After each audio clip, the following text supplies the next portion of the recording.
Now, Nightwing as a character needs no introduction, but I'm gonna do it anyways.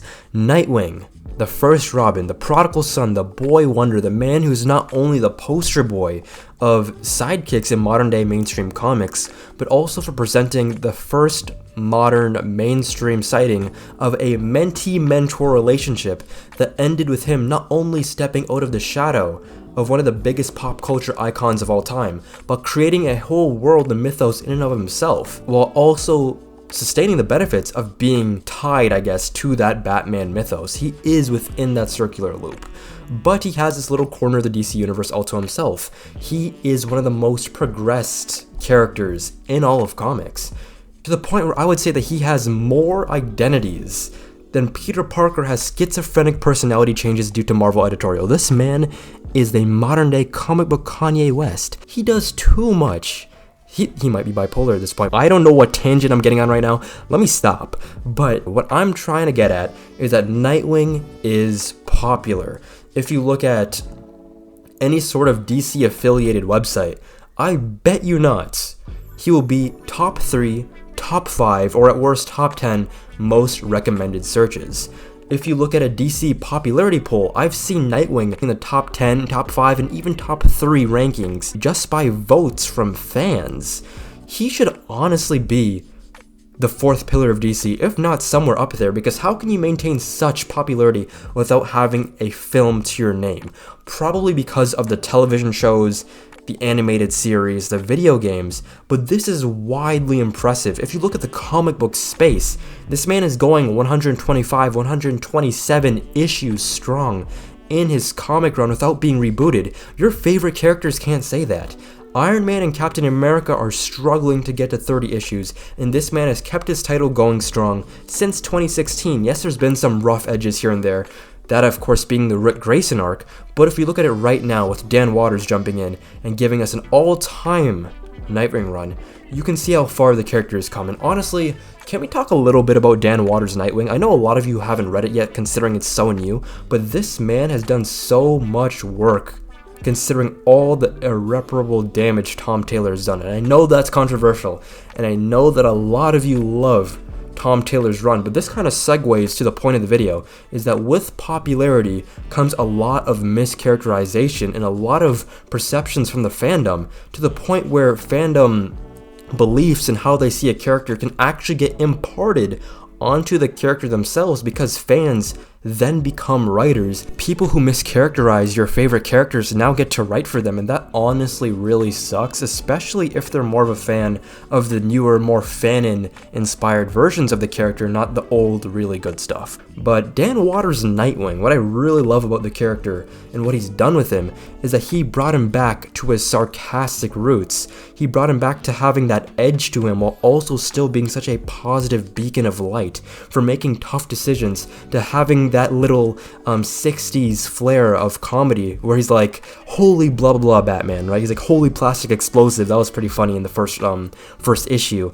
And he's just such a balanced character. And when you look at Taylor's work beforehand, where he was just the perfect character, he's built himself up to be essentially the most glazed character in DC. Everyone kept building up and speaking about this man's hype and how he was so perfect that there was not really any room to show his flaws in a meaningful manner, while also having this paradoxical effect of showing how bad he is as a superhero. And what I mean by this is that there was a 3-year period of Tom Taylor's run, right? And his main villain was a new character called Heartless, and he would, as you would expect, steal people's hearts. And this man took 3 whole, in real life, IRL years to catch this man. He had no urgency in that run while everybody continuously glazed him, to the point where a lot of people started to hate Nightwing, but this is not who he is. Nightwing is not the perfect, happy-go-lucky cinema roll of a character. He's more than that, but a lot of people don't really understand that, and if they do love Nightwing as a character, they can't really explain why. And the whole purpose of these videos that I'm making is to help people to kind of articulate why they like the character so that they can point people to these videos and say, this is why these characters are special. I already did it with Tim Drake, and now I want to take a shot at Nightwing. So without further ado, guys, we're going to get into why Dick Grayson is such a popular character and how the fandom has really led the character to become mischaracterized to the point that there are some instances where he is unrecognizable. But yeah, let's get to it. Post-production Natrix here, to stopping by to remind you guys to hit the post notifications button so you know when a new video goes live. And question of the day, what do you guys want to see in Nightwing comics going forward? Recently, Dan Watters, the current writer, has been doing a really good job. He's been really exploring the mythos of Bloodhaven, bringing back old elements, establishing new ones, expanding the rogues gallery, even like expanding the criminal element by giving us so many unique gangs and what they're up to. But honestly, for me, the simple thing that I want is for there to be a return of old rogues gallery members. I know that a frequent thing in Nightwing comics is to kind of get out with the old and bring in the new, but I would like to see some sort of continuity, at least with his villains, right? To bring back, I guess, Raptor and the Judge from the Rebirth era, maybe bring back Deathstroke to be his primary antagonist in some cases, or just a big villain that appears from time to time to show that this is really a serious arc.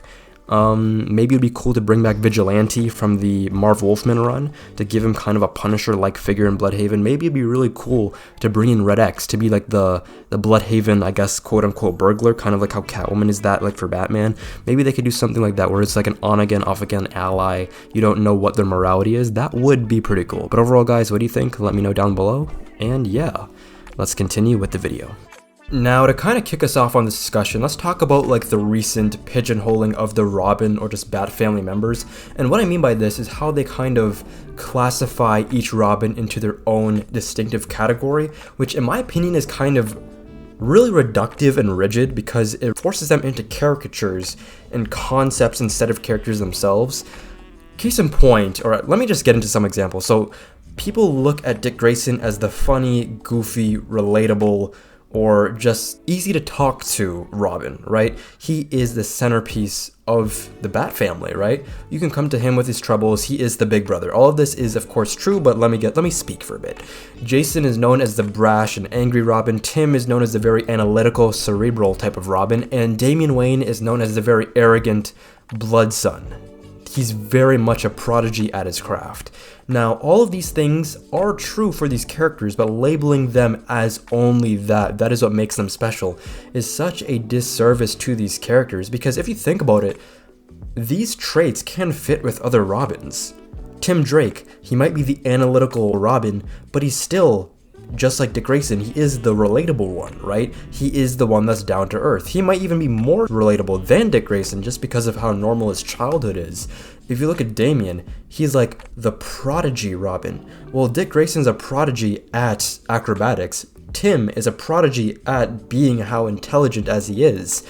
Like, Jason is known as the very aggressive Robin, but Dick Grayson, if you look at his previous comics in the 90s, 2000s, and just the post-crisis era, this man was mad edgy, bro. He was edge itself. So forcing them into these little, I don't know, what's the game where it's like you have to put a shape into the right hole? You know what I'm talking about? It's kind of trying to force these characters into their incorrect slots, and I don't think that works for anyone's benefit. But this was something that DC put out in their universe very superficially, right? They said it, but it didn't really mean anything because the comics didn't really try to push them in those directions. Recently though, with fans really saying that these are how the characters are and how they pitch these characters to be like unique, I guess, to people who are unaware with them and to kind of get people to like them, this has had a symbiotic like effect. This position that the fandom has kind of put them in has actually seeped its way into the mainstream continuity and has actually made a lot of these characters like this. Now, this is a perfectly justifiable way to look at the Robins, and if you choose to look at the Robins that way, all power to you, but in my opinion, what makes the Robins interesting is that each of them are an aspect of Bruce. Each of Batman's heirs have a strength of his and a weakness, demonstrate his flaws, and also things that they're better at than him. If you look at Dick Grayson, what links him to Batman, what makes him very interesting, their entire dynamic, is that he is the only Robin who's just like Bruce. He saw his parents die right in front of him and he was helpless. And because of that, just like Bruce, his crusade started powered by vengeance, powered by anger. And because of that, Dick Grayson has this inherent rage to his character that a lot of recent adaptations and even written works in comics have kind of lacked. But what really made Dick Grayson kind of shoot in a different direction compared to Batman is that Bruce himself made the effort to give him closure so that they could actually capture and detain Tony Zuko so that Dick would not turn out like Bruce. That's the foundation of Dick Grayson. This one act of kindness by Bruce allowed him to pursue a better life. Nightwing as a character is the heart of the DC universe. He is the linchpin that kind of connects to all of these different groups. The JSA, the JLA, the Titans, Young Justice. He is the connective piece. He is, in my opinion, the best leader in the entirety of the DC universe, because in one era or one point or another, he has been given the opportunity to lead these teams. Not that he wants to lead them, but he is the best person for the job. He's been leading ever since he was like 10 or something, right? Like, when was it that he first started the Teen Titans? Like 8, 9, 10, around there. And he's been leading ever since. That's why I got really pressed at, like, if you guys read Absolute Power, that big event by Mark Waid, where the heroes lost their powers and when it came back, went all like haphazardly. So they're kind of now working to get people their powers back and in the correct order. But Nightwing led the charge. He was the leader. And of course, in the previous Crisis event, Dark Crisis, he did the exact same thing. But people were mad at that. Wonder Woman fans in particular, I love Wonder Woman, okay? No one hate Wonder Woman fans in the comments, but Wonder Woman fans got really pressed at Nightwing saying, if Batman and Superman can't lead, why isn't Wonder Woman leading? She is the next best option. But you have to think about it. Nightwing's been leading since he was a kid. He has led more teams than probably Batman or Superman combined. And he was the only leader available with a full team of powered superheroes. Why would he not be the leader? You know what I mean? But yes, Nightwing quips the most out of all the Robins. He's probably the most sociable. He is the friend that everyone really needs, and you could really see that he wants to open up with people. But just like Bruce, he does share his flaws, and this is the things that make him interesting. As much as he doesn't want to be like Bruce, every now and again bits and pieces of him come through. And it really does tend to become quite ironic when you see the situations that he's not only put through by the writers and how he reacts to it, but how he could be even worse than Bruce at his lowest. So let's kind of go through some of his flaws and the fact that he's not really the perfect character that a lot of people have been led to believe.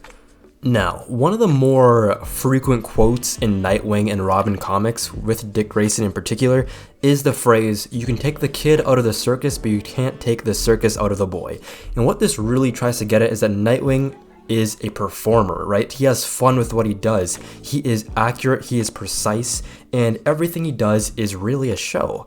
But behind all of that is a lot of hard work, a lot of dedication, a lot of discipline to get him to that point. And in effect, he really is a perfectionist, just like Bruce, to the same level as Bruce, to the point where he will fight himself and beat himself up just for missing the mark just this one time.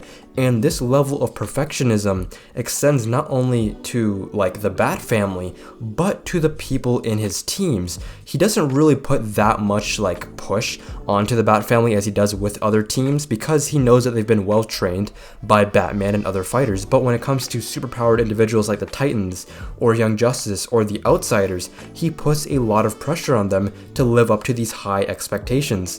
But what makes this work is that he meets the high expectations that he raises, and for the most part, his teammates actually end up meeting them. So he is the hype man that gets these people to these previously seen as unreachable levels. But he can be as obsessed as Bruce. One line that I found to be pretty interesting during his time as Batman in the Long Shadows arc, I'm pretty sure, which was when he first put on the mask. "I've spent years as a student of my own behavior, and I mean that in the least egocentric way. When you devote much of your life to putting your life on the line, you have to take great care in what you do." and how you do it. There's very little room for carelessness. Carelessness is born of complacency or out of cockiness. So in effect, what he's trying to say is failing to prepare is preparing for failure. He is on top of the ball. He is as serious as Bruce when it comes to crime fighting. Just because he quips and he does all these things doesn't mean that he isn't obsessed with the game. This man is in love with the game. He has to make sure every single facet of what he does is done to the best of his and his teammates' ability. And this does cause friction with his teammates, but at the end of the day, they eventually realize that what he says and what he's doing is not only for the best result, but for the betterment of himself, his teammates, and to make sure that everyone comes out of each mission alive. He is a perfectionist, not for the sake of just being so, but so that everyone is safe. He's worried about them. He feels that they are his responsibility. He kind of has a sort of Atlas complex where he feels like he has to take on the responsibility of everybody, their problems, their faults, all of these things to the point where it can become overbearing. But at the end of the day, it's for the benefit of others. Furthermore, just like Bruce, he does have the tendency to kind of like internalize all of his feelings, and then at the boiling point, he ends up letting it all out, all of his anger in one fell swoop. And the problem with this is that it leads to him becoming the King Von of arguments. He will throw all of your deepest and darkest insecurities right back at you, and the reason why he's able to do this is he's really good at reading people. If you even look at the New 52 Nightwing run in the beginning, you can see how well he's at this, a visual display of this ability. And if we're going to look at an argument in and of itself, we'll look at the Donna Troy argument in the Teen Titans run, and the whole situation was about the Titans being disbanded and all of this outside pressure that was on Donna. And she was kind of really laying it out on Nightwing because of his inaction and blah, blah, blah, blah, all these things, right? She was kind of getting in an argument with him, but he just turned it all around. What he said, he just started picking at her, right? He was like, your inaction and inability to keep tabs on Beast Boy and Cyborg probably has led to their deaths by brother blood. Your decision to not take responsibility of Raven has possibly led her to be killed by Trigon or indoctrinated. And here you come to me yelling that I'm the issue. While you were at home helping your husband with a college paper, all of our teammates could have been killed. You're the problem, not me, completely deflecting any sort of responsibility. And yes, while Donna probably was a big part of it, he said it in the most vile, mean-spirited way possible, to the point that not only did she cry, they actually had a physical fight. And, spoilers ahead, Donna did end up dying in Young Justice Teen Titans Graduation, the kind of precursor to Jeff Johns' Teen Titans run that connected both Young Justice and Teen Titans' teams and made them one succinct force. And her death meant a lot to Nightwing because they are the Wonder Twins. They had one of the best, if not the best, connection with all of the OG Teen Titans members. He saw her as a sister. Despite everything that he said in the past, they were basically the same person, right? And seeing one half of you essentially die really had bad effects on Nightwing, to the point that when Roy Harper Arsenal asked Nightwing to see if he wanted to be a teammate, or what he really wanted, for him to be like the leader of his new Outsiders team, Nightwing said yes, but on one condition that Arsenal didn't really take into account, was that he was going to be completely emotionally detached from the team. He was going to kind of create a barrier between himself and them to kind of prevent himself from being hurt. And if you know anything about teams, deciding to emotionally de-invest, I guess, yourself from them is such a bad way to be a leader, because you don't know what moves and plays you have to make to not only keep them safe, but to keep them in good health enough to complete their objectives. And Roy actually ends up arguing with him. They get into this really big argument And what happens is that Roy kind of lays it out on him. He does exactly what Dick did to Donna before, where it's like, these are all the things in your head, and I'm just gonna lay it out to you. He's like, you are so afraid of being Batman that you unknowingly became the person who raised you. You have become an emotionally detached loner who doesn't care about anyone. Granted, this is not who Batman is. Batman, in my opinion, cares more about people than anyone in the DC universe. I'm kind of relating it to what Justice League Unlimited did in the epilogue episode with Amanda Waller, where she said, no one cares about their fellow man more than Bruce Wayne. I'm not trying to say that he cares more about people than Superman or Nightwing. I'm just saying there is a precedence for him being such a caring person, right? All the great acts that he's done to help all the people in the Bat family and the DC universe. But Nightwing becomes even worse than that portrayed version of Bruce. He becomes more self-destructive than what Bruce is at his worst. When Roy argues with him, he throws it all back in the same maneuver that he did with Donna. He was like, yeah, I'm just like Bruce, okay, but you are just like Oliver Queen, you're just like Green Arrow. You are a womanizing sloth, but at least he was never a junkie. He brings up his former addiction to drugs when he was a kid in his argument with him. That is such a low blow, I don't even know what to say. And it actually ends up with them fighting, right? They go into a complete brawl, which honestly, I can't really blame Roy. That is such a crazy thing to say. I don't think I've seen any hero bring up somebody's previous drug addiction to win an argument. That is so crazy. Dude, I should have brought up Nightwing in the Crash Out arc episode, bro. In the Crash Out arc video. What am I doing? But to be truly honest, I don't think he has any real positive coping mechanisms. The only mechanism that I've known him to do is to make light of just dark situations, to kind of make a joke to deflect any real emotional connection when he's dealing with these very severe issues. And you'd think, considering he's the quote-unquote positive Robin, the most well-adjusted person in the Bat family, you'd think it would be not that much of an issue, right? He doesn't have much to cope with. But I've been recently reading like Teen Titans Year 1 and like Young Justice, and a quote that really stood out to me was in Peter David's Young Justice run when he was in an argument with Arrowette's mom, and she tried to say, how could you possibly understand what I feel, right? For like the fear that I feel for my daughter and the stuff that she has to go through. And then obviously there's more to it. She was actually acting very immature, so the clapback that Nightwing does is completely warranted, but he's like this. Lady, every morning when I drift to sleep, I hear the screams of loved ones I didn't save. Don't you dare lecture me on what I know. So that entire excerpt right there, even though it was mad edgy and he probably only did it just to shut her up, and he wouldn't really say this normally, to kind of get that all out, it is very emblematic of his character. He has a lot of dark, deep-seated issues and thoughts in his head that he kind of keeps bundled up. In the Teen Titans Year 1 story, they actually went inside his head, and it was literally just a bunch of graveyards with dead people all around, gloomy fog, smoke. It was the type of thing that you would expect to see in Batman's head to kind of show you how similar he really is to Bruce.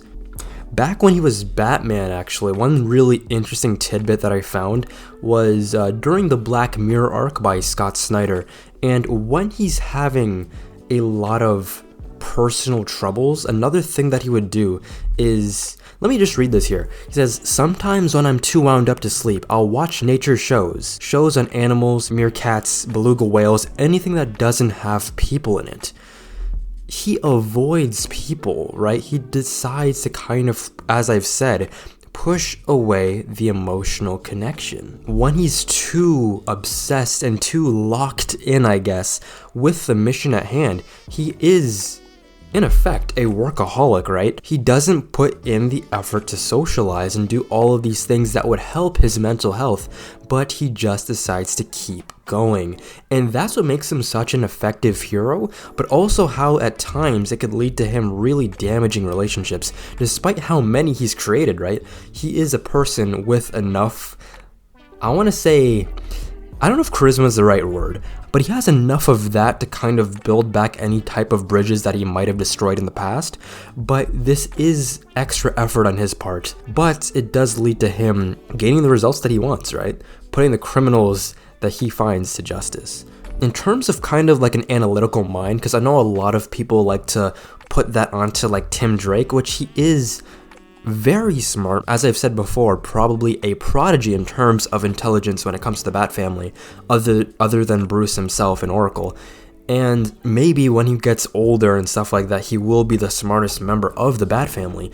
But something about Nightwing that people don't realize is that he was the first Robin to ever be called detective by Ra's al Ghul. And if you know anything about Ra's al Ghul, you know how much of a compliment that is. Usually that is a feat pinned onto like Tim Drake's character when he was Red Robin. But actually, if you read Peter Tomasi's run, it happened to Dick Grayson first. So they're both equally very intelligent, and it's kind of interesting when you see him like watch films. There's two specific moments where he watches these films, and instead of like enjoying it, it's such a weird thing. Instead of enjoying it, he picks it apart. He analyzes every single thing. He looks for clues, right? He sees all of these kind of extra features of the film and maybe some dumb decisions that people make. He kind of criticizes that and say that maybe they should have done this instead. When he was hanging out with the Titans, one phrase that he said, he was like, wow, that's bad. She didn't even have to die. The police really didn't come through on that lead about the demon blood.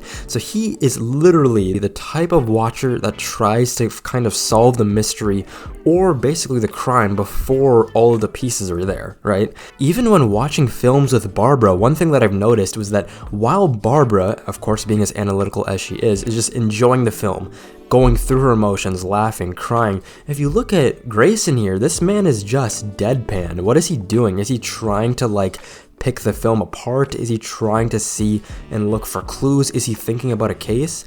People don't realize how locked in this man is on the grind. He is always thinking about it. But the thing is, in private, you can really see kind of the pieces fall apart. But in public, when he's around a lot of heroes, or maybe when he's just in a surrounding of a lot of people, all of that kind of goes away. He's very, very personable and engaged. But you could see how out of it he is in his private life at times.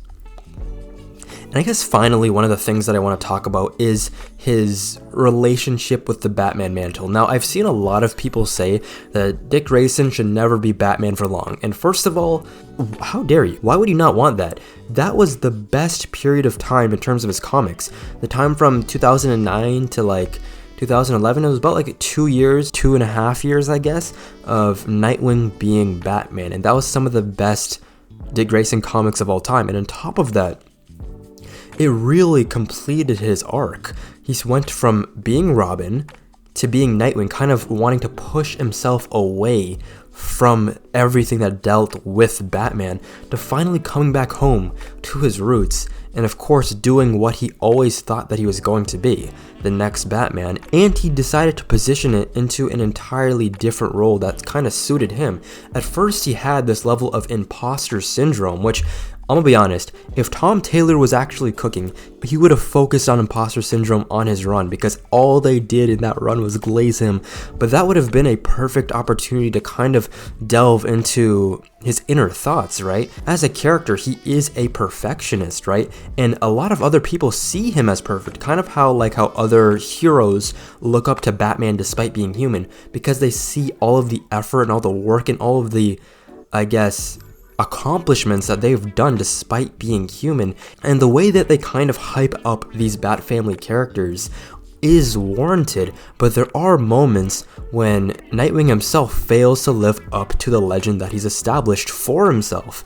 And that would have been a really cool character study for Taylor to go through, but alas, we could only dream. But the real imposter syndrome that happened was when he became Batman. The first time was during the Nightfall event, after Batman's back was broken and Tallyman hunted him, right? He wanted revenge. And the reason why was because the previous Batman, Azrael Batman, I know, complicated, took over the mantle and defeated Bane, but was also a much more ruthless and aggressive version of the Dark Knight, and he managed to brand Tallyman on the chest with the Bat logo. He intentionally mutilated him, and Tallyman was going after Batman, not knowing that it was Dick Grayson. So in this period of time, he was in his own thoughts, thinking about, I am essentially paying for the sins of two people.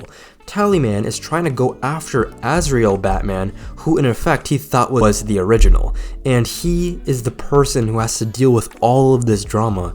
And he has like even more like situations like this where he feels like he isn't fit to wear the mask, and he had like a whole like subplot of him like dealing with his Two-Face anxiety.